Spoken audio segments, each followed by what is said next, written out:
Davos diary 2022 में आप सभी का स्वागत है। हम यहाँ वर्ल्ड इकोनॉमिक फोरम में हैं, जहाँ बिजनेस और पॉलिटिक्स और बहुत सारी इन्वेस्टमेंट्स की बातें हो रही हैं। बट उसी बीच हम इस वक्त यहाँ पर इंडिया के एक promising leader, national spokesperson of आप यानी आम आदमी पार्टी, एंड ऑफ कोर्स यहाँ पर इनको यंग ग्लोबल लीडर के लिए इनवाइट किया गया एट डावोस। बहुत बहुत शुक्रिया Raghav Chadha. As you all know, he is a popular man. Raghav is here. Raghav, congratulations on that award. And आप यहाँ डावोस में हैं, पहले तो बताइए कैसा लग रहा है? यहाँ इंडिया की प्रेजेंस ज़बरदस्त है, स्ट्रांग है, और आपका भी ये मेडन विजिट है। मेरा पहला विजिट है जी, मेडन विजिट है, और बहुत ही अद्भुत रही है मेरी ये 4 दिन की जो जर्नी है यहाँ अच्छा। पे। पहली बार आया हूँ वर्ल्ड इकोनॉमिक फोरम में। जैसा कि आपने बताया, YGL यानी कि यंग ग्लोबल लीडर का एक छोटा सा खिताब अंडर 40 साल से कम आयु के जो लोग होते हैं उनमें से कुछ लोगों को वर्ल्ड इकोनॉमिक फोरम चुनकर पूरी तफ्तीश कर ड्यू डिलिजेंस कर देता है। तो सबसे पहले तो एक वो अवार्ड मिला है जिसके चलते मैं यहाँ पहुँचा हूँ। मैं ये नहीं समझता कि वो अवार्ड किसी व्यक्ति का रिकग्निशन है। ये रिकग्निशन एक नई प्रकार की राजनीति जो इस देश में अरविंद केजरीवाल जी आम आदमी पार्टी ने शुरू करी है, ये उस नई प्रकार की राजनीति का रिकग्निशन है। और मैं अक्सर ये कहता हूँ, मैं यहाँ पर एक केजरीवाल स्कूल ऑफ पॉलिटिक्स के ब्रांड एम्बेसडर के तौर पे आया हूँ।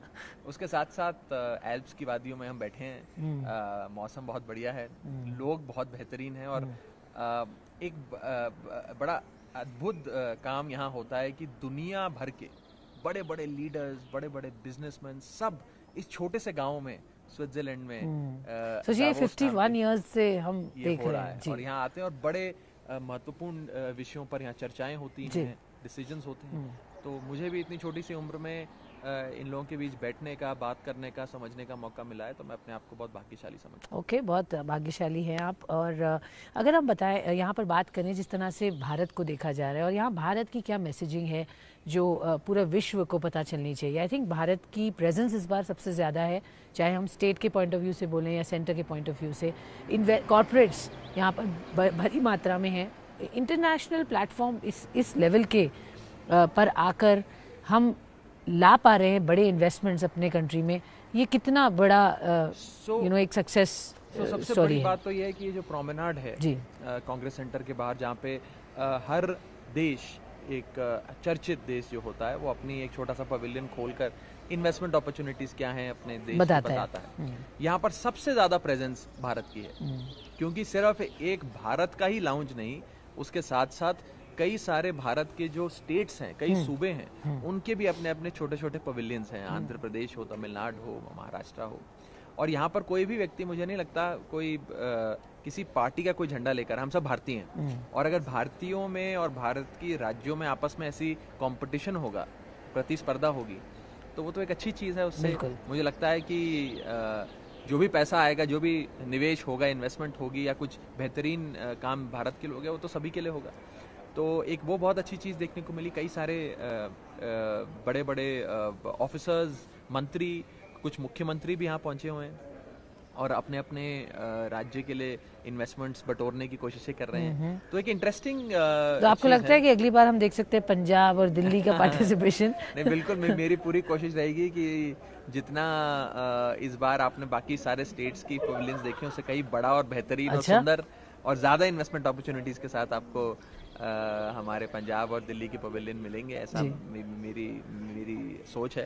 ओके, तो आप रेकी करने आए हैं इस बार, आप सब देख के जा रहे हैं कि अब अगली बार हम बड़े पैमाने पर आएंगे। रेकी तो नहीं है, जैसा कि मैंने कहा, मैं YGL के लिए आया हूँ, लेकिन एक प्रकार से रेकी भी हो गई। समझ लिया कि यहाँ होता क्या है, क्या होता है, कैसे करना है। बिल्कुल, बट एक बहुत ही फैसिनेटिंग है। देखिए, हम एक ऐसे लम्हे में हैं इस समय देश में, जियो पोलिटिकली, जियो सोशली, जियो इकोनॉमिकली एक बहुत ही इम्पोर्टेंट लम्हा है। बिल्कुल, ये वाटरशेड मोमेंट जैसे लोग वाटरशेड मोमेंट जैसा है, और हम मिल रहे हैं जब पूरी दुनिया एक once in a century pandemic से जूझ कर यहाँ पहुंची है। 2 साल तो वेफ की मीटिंग भी नहीं हुई। इसके साथ साथ अभी भी इस दुनिया के कोने में जंग चल रही है, यूक्रेन में जंग चल रही है। तो एक बहुत ही दिलचस्प और महत्वपूर्ण लम्हा है जिसमें सब यहाँ आए हैं, कई देशों से बड़े बड़े वर्ल्ड लीडर्स यहाँ पहुंचे हैं, और बहुत इंटरेस्टिंग कॉन्वर्सेशन हो रही है। तो एक भारतीय के तौर पे, युवा के तौर पे, सीखने को बहुत कुछ मिला इस ट्रिप। बिल्कुल। अब मैं बात करना चाहूँगी जिस तरह से दिल्ली और पंजाब में आपने प्रदर्शन दिखाया, वापस सरकार यहाँ हमने देखी, पंजाब में आपकी एंट्री हो गई है और अब next what's on the agenda? देखिए, आम आदमी party Gujarat is that the? मैं बता देता हूँ, इसका बड़ा सरल सा जवाब है। आम आदमी पार्टी हर जगह एक विकल्प के तौर पे उभरेगी जहां लोग परंपरागत राजनीति से ऊब गए हैं। पंजाब में क्या हुआ, ऐसा नहीं है कोई आम आदमी पार्टी कोई 150 साल से कोई पंजाब सूबे में काम कर रही है, संगठन है और हमने एक सरकार बना ली। लोगों ने देखा कि हम ऊब गए राजनीति, वही पार्टियां, वही दो पार्टियां आपस में एक दूसरे से एंटी इनकम्बेंसी जी, तो उन्होंने एक विकल्प के तौर पे आम आदमी पार्टी की ओर देखा और कहीं ना कहीं एक ट्राइड एंड टेस्टेड मॉडल जो दिल्ली में हमने केजरीवाल मॉडल ऑफ गवर्नेंस दिया, उसे लोगों ने सराहाया भी और अपनाया भी। मुझे ऐसा लगता है कि दिल्ली और पंजाब के बाद अब हिंदुस्तान में कई ऐसे जगह हैं जहाँ पर केजरीवाल मॉडल ऑफ गवर्नेंस को लेकर लोगों के मन में एक दिलचस्पी है। जैसे जैसे बहुत सारे राज्य हैं। अभी 2 स्टेट्स में इलेक्शंस आने वाले हैं, हिमाचल में और गुजरात में। आम आदमी पार्टी पूरे जोर शोर से वहाँ इलेक्शन लड़ेगी और लोगों पे निर्भर करता है जी। मेरा अपना मानना है बहुत अच्छा प्रदर्शन रहेगा। और मैं आपको बताऊं, यहाँ पे वेफ में बात होती है स्टार्टअप की और इनोवेशन की, कितनी बात होती है, जहाँ जाए वेफ सिर्फ स्टार्टअप इनोवेशन। मेरा अपना मानना है कि आज़ाद भारत के इतिहास का सबसे सक्सेसफुल पॉलिटिकल स्टार्टअप है आम आदमी पार्टी। सबसे बड़ा अगर कोई पॉलिटिकल फील्ड में इनोवेटर रहे हैं तो वो है अरविंद केजरीवाल। कोई भी पार्टी ऐसी नहीं है जो 10 साल भी नहीं हुए जिसे बने हुए, उसके संसद में 7 राज्यसभा में सांसद हो, 4 लोकसभा में रह चुके हों और 2 राज्यों में सरकार हो, पंजाब में और दिल्ली में। इस स्पीड पे तो इतना एक्सेलरेटेड ग्रोथ रेट तो किसी भी पॉलिटिकल पार्टी का नहीं रहा। इनफैक्ट अगर मेरा मेमोरी मेरा साथ दे रही है तो बीजेपी जनसंघ के एक लंबे इतिहास के बाद बनी थी। जनसंघ का सारा पैराफिनिलिया, पूरी मशीनरी, पूरा कार्डर बीजेपी में आ गया था, ट्रांजिशन हो गया।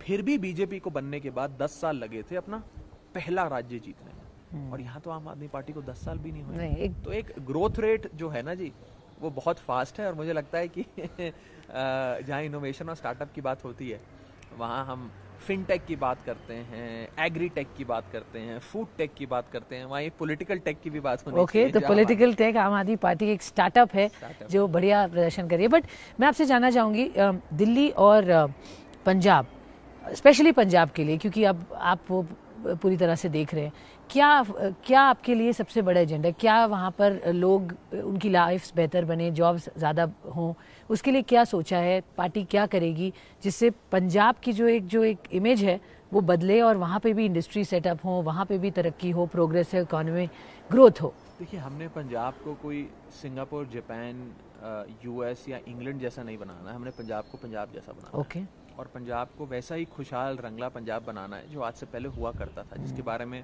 आप सब किताबों में पढ़ते होंगे, देखते होंगे, वीडियोस देखते होंगे, समझते होंगे। बीते 50 साल की सियासत ने पंजाब को बद से बदतर कर दिया।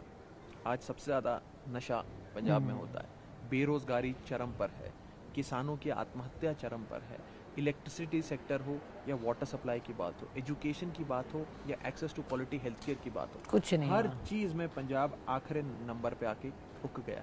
इसीलिए लोग ऊब गए और उन्होंने एक विकल्प को। तो आप अब क्या करेंगे जो ये सब नंबर्स पे ऊपर आए? हम एक एक करके अगर सेक्टर्स की बात करें तो सबसे पहली चीज़ तो ये है कि हमने जो 2 हमारे मेन प्रॉमिस थे, एक रोजगार देने का और एक बिजली लोगों तक पहुंचाने का और सस्ती बिजली पहुंचाने का, इन दोनों पे आते ही पहले 40 दिन में भगवंत मान सरकार ने फैसले लेके डिलीवरी दी, अनाउंसमेंट नहीं करी। हमने 25 से 30 हज़ार नई नौकरियों का वादा किया था। वो सारी नौकरियों के जॉब लेटर्स भगवंत मान साहब आए दिन लोगों को बांट रहे हैं। बिजली हमने 300 यूनिट बिजली मुफ्त कर दी। 1 जुलाई से पंजाब के लोगों को 300 यूनिट बिजली मुफ्त मिलेगी। 24 घंटे 7 दिन बिजली का हमारा वादा था, आने वाले समय में वो भी पूरा करेंगे। बेसिक अमेनिटीज जो हैं, पानी से लेकर बिजली, वो देंगे। इसके साथ साथ प्राइमरी हेल्थ केयर सेंटर्स, जिसे हम मोहल्ला क्लिनिक्स कहते हैं, जो दिल्ली में हमने करके दिखाया, उसी तर्ज पे पंजाब में काम शुरू हो गया। और 15 अगस्त जब भारत को 75 साल हो जाएंगे देश को आज़ाद हुए, हम 75 नए मोहल्ला क्लिनिक एक पायलट प्रोजेक्ट के तहत पंजाब के लोगों को एक गिफ्ट के तौर पर देंगे। और आने वाले समय में हर कस्बे में, हर गली में, हर पिंड में आपको मोहल्ला क्लिनिक दिखेगा। उसके साथ साथ tertiary health care, super speciality hospitals भी हर जिले में। बट स्टेट में पैसा कैसे आएगा, उसके लिए क्या करेगी सरकार? देखिए, इसका एक पॉलिटिकल जवाब मैं अगर छोटा सा आपको दूं कि जब इन सारे नेताओं को अपने लिए 4 करोड़ रुपए की बुलेट प्रूफ लैंड क्रूजर गाड़ी खरीदनी होती है, तब स्टेट के पास पैसा आ जाता है। जब आपको सुपर स्पेशलिटी हॉस्पिटल बनाने हैं या state of the art schools बनाने हैं, तो खजाना खाली हो जाता है। खजाना मंत्री आज से पहले 4 करोड़ की बुलेट प्रूफ गाड़ी से उतरकर कहते हैं कि जी स्टेट के पास पैसा नहीं है, खजाना खाली है, मैं नहीं दे सकता आपको। ये कहाँ की जायज बात है? जहाँ पॉलिटिकल विल है वहाँ पैसा है। मैं आज आपको एक बड़ी बात कहता हूँ जो अरविंद केजरीवाल जी हमेशा से कहते आए हैं सरकारों में, और हमें सरकार में जाने के बाद इसका एहसास हुआ, सरकारों में नियत की कमी है, पैसे की कमी नहीं है। पैसा है, अगर आप सही नियत से अपनी सरकार की बैलेंस शीट बनाएंगे, सही नियत से सरकार का प्रॉफिट एंड लॉस स्टेटमेंट बनाएंगे, तो आपको पता लगेगा कि सरकार में पैसे की कमी नहीं है, और हम करके दिखाएंगे। ऑलराइट, तो ये कुछ बातें हैं जिस पर सरकार अब फोकस करेगी पंजाब को लेकर। दिल्ली में अब क्या कुछ नया करेंगे, कुछ और पहल करेंगे जिससे आम आदमी की जिंदगी और बेहतर हो? इलेक्ट्रिक व्हीकल्स पर बहुत खास फोकस है, क्या वो भी मॉडल ट्रांसलेट होगा पंजाब में? देखिए, दिल्ली की जहाँ तक बात है, दिल्ली में बीते 7 सालों में मुझे लगता है कि अरविंद केजरीवाल जी की सरकार ने कुछ ऐसे काम कर दिखाए हैं जो आज़ाद भारत के इतिहास में किसी सरकार ने नहीं करे।